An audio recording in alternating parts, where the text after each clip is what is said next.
All right, we got some wonderful competitions going on here. Let's see what we got going on out here.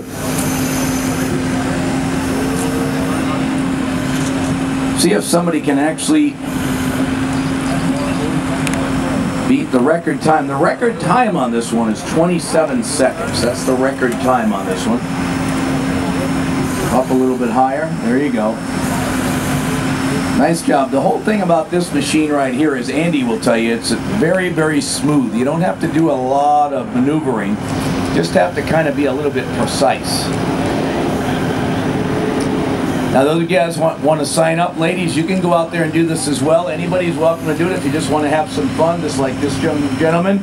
Get on out there. Andy will show you how to use the controls. He's been with Volvo for 33 years now, 25 as an operator.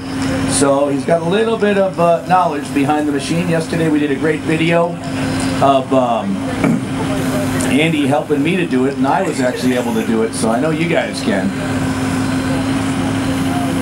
There you go, doing a great job up there, young man.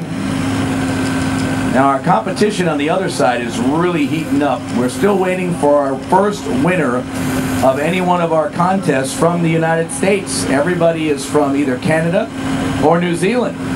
So we're looking for somebody to step up. You got her. Actually, over on the other side, on the construction side, we just had somebody do 1 minute and 3 seconds. 1 minute and 3 seconds. And we think we took the lead here in the United States. Yeah. That's what I heard. Take care of that. Great job. All right. Hey, that was really nice. By the way, any of you guys that are hanging out, if you do want to pan for gold, Fred.